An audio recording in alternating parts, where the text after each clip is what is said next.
Hello, you wonderful people. Today is Tuesday, so welcome to the day after Labor Day. I just got out of GNC, picked up some energy drinks.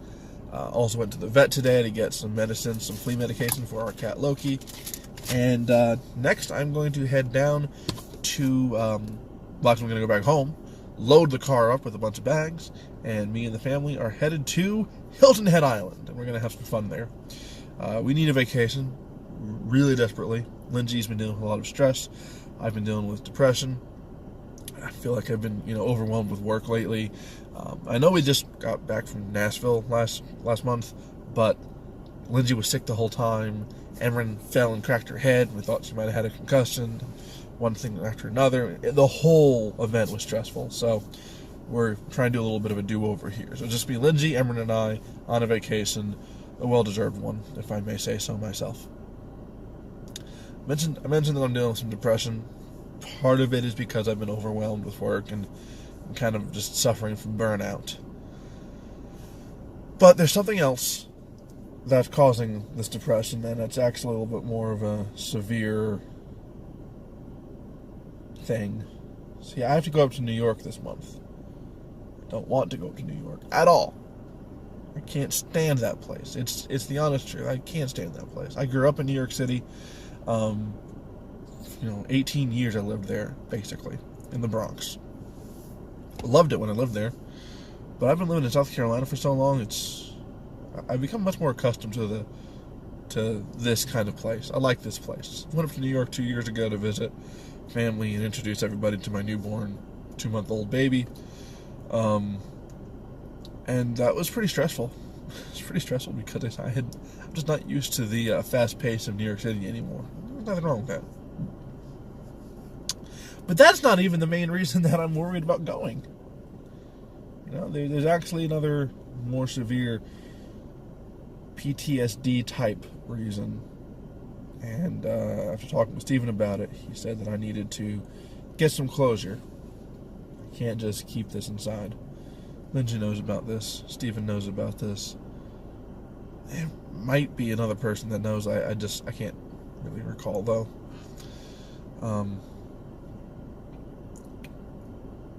And now I'm going to tell all of you. Stephen told me, it's got to do with a specific person in my family, who abused me. We're going to get into that in a little bit here. And he told me that I should just tell this guy, exactly how I feel. Tell him exactly what he did to me. There are some long-lasting consequences to what happened to me back in 2005.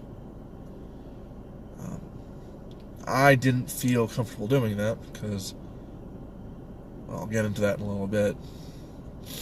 I was thinking about it, and I told him, what if I vlogged about it? Got it out there in using the method that I'm best at. I'm best at talking to the camera. I'm best at talking to people after being able to edit things. I'm not good. I don't feel like I'm very good dealing with serious conversations, intense dialogue, face-to-face, There's a lot on the line here. Or at the very least, it's, more than just casual conversation with somebody. He thought it sounded like a good idea, so here we are. We're going to start back in 2004. I was 12 years old. It was a cold January night. I woke up on the sidewalk. There were sirens all around me. It was so cold. Passed out. Woke up again with a blanket on me. Then suddenly I was being lifted up in a stretcher. Put in an ambulance. I was put in a hyperbaric chamber where they would try and flush the carbon monoxide out of my lungs, replacing it with oxygen. I would find out about a week later, after being hospitalized and observed for about a week, that I had been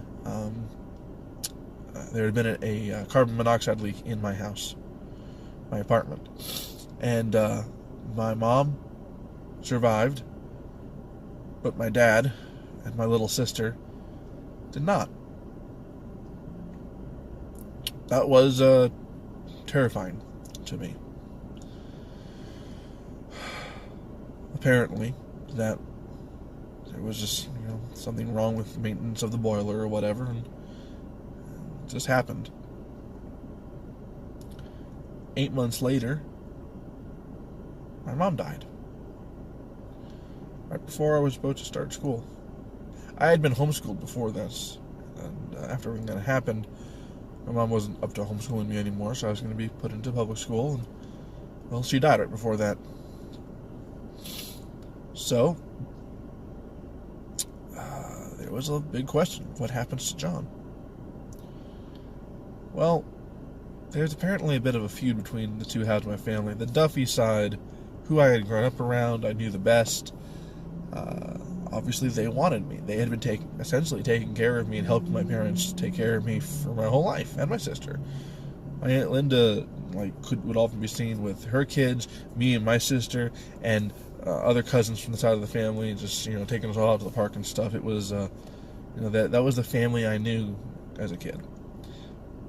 But when my mom died, I was actually in the hands of her side of the family. They didn't want the Duffys to have me. And I don't know why. I still don't know why. I've never gotten a straight answer from anybody about this. But they told me lies, tried to convince me that the Duffy side of the family was out to get me. And as a kid who had just been through trauma, and possibly suffering from some sort of, brain trauma because of the carbon monoxide, it was 48 hours, I forgot to mention that. 48 hours I was unconscious with the carbon monoxide. The fact that I was alive at all was a shocker. Anyway, I just believed what I was told. And I believed that the Duffys wanted to get me for whatever reason, and it was malicious or something like that. It doesn't make any sense. I know it doesn't make any sense, but at the time I couldn't tell. So I went ahead and lived my life just waiting to find out who'd be taking care of me. And as far as I know, that there was no court system that was dealing with the custody thing. There was no will, and there was no court system dealing with this. So I wound up placed in the custody of an aunt and uncle that lived about 2.5 hours away from the Duffy family. The only reason I can imagine this was because it put me further away from the Duffys, who I knew were looking for me, trying to find me. I have found out since then that they had private investigators trying to track me down, find out what happened, why isn't there a court case about this stuff? A whole bunch of things. Doesn't make any difference right now. The aunt and uncle whose care I was placed in was not the best place for me. Now, I love my aunt. I love my cousins in that house. My uncle, well, we're going to have to talk about that. See, I'm telling this story just for closure. Not for revenge. Because it's not for revenge, I won't be using his real name, or anyone's real name from this point on. Because this isn't me trying to dox anybody. It isn't me trying to expose a man who honestly deserves this and more. Now this is all about me just trying to get closure. So I'm going to refer to my uncle as Uncle Kira, named after, Kira from Death Note. Because if this man had a Death Note, I think he would have used it for the same purposes, or similar purposes. Probably even a bit more extreme. My Uncle Kira was and is a man who thinks he's the only sane person on Earth. He thinks everyone on Earth is crazy. He thinks that he's the only person who actually knows what's right. If there's any example of toxic masculinity out there that actually amplifies that, I've only ever met one, and it was him. I usually scoff the idea of toxic masculinity, because oftentimes it's kind of used as an attack on just being a man. I mean, if you're a guy, if you're a man, be a man. Grow up, take responsibility for your actions, like I'm trying to. This man was toxic. He made everyone who met him hate him. He was argumentative. And, you know, so with complete strangers, you could tick them off. But if you lived with him, I sometimes worry about my aunt and cousins that live there. This man is an extremist. He acts superior to everybody, and if he had a death note, I think he would have used it. Now, I don't think he would have, managed to elude, the police for long. He would have been caught eventually. But he's just a very, very dark person. And the reason you can't argue with him is because he's convinced that his beliefs are all founded in the Bible. Now, I'm a Bible believer. I'm a Christian.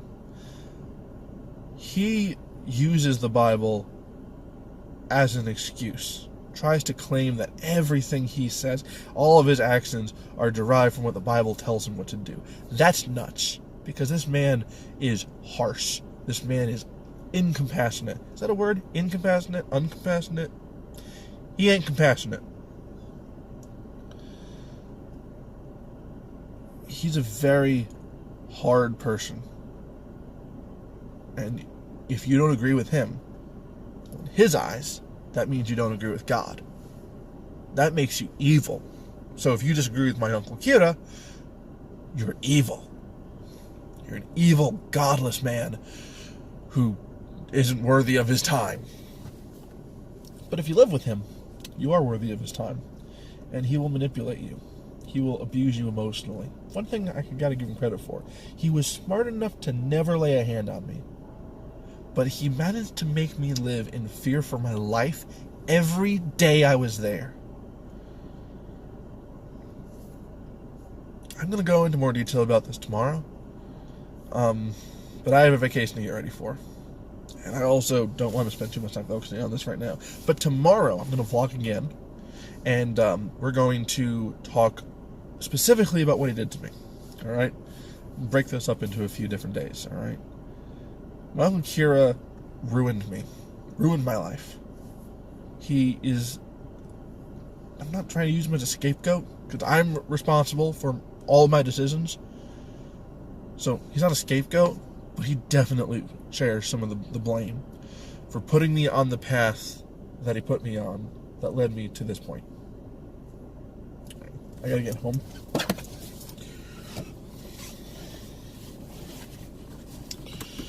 I get home, load up the car, and get going.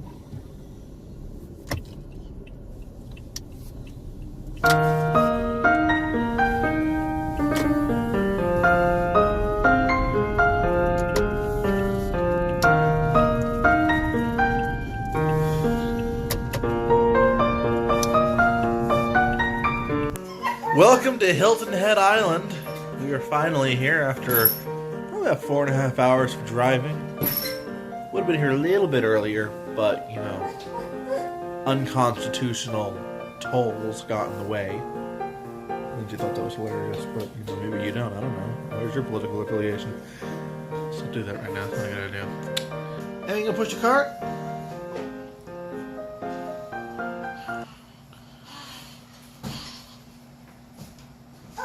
What was that?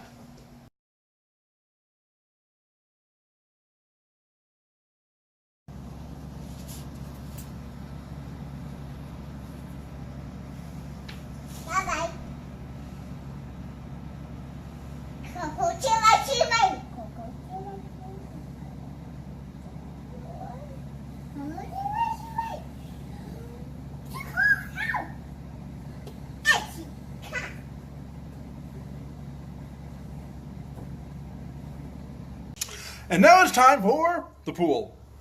Alright, back from the pool. And it's going to be it for tonight. We're going to go and try and see what we can do tomorrow. But in the meantime, we're just going to relax and enjoy ourselves. See you guys next time. Bye. Amy's saying she played in water. Did you play in water, Amy? Yeah. Where are you? She's right here. You play in water? Yeah. Yeah, did you like it? Okay, good girl.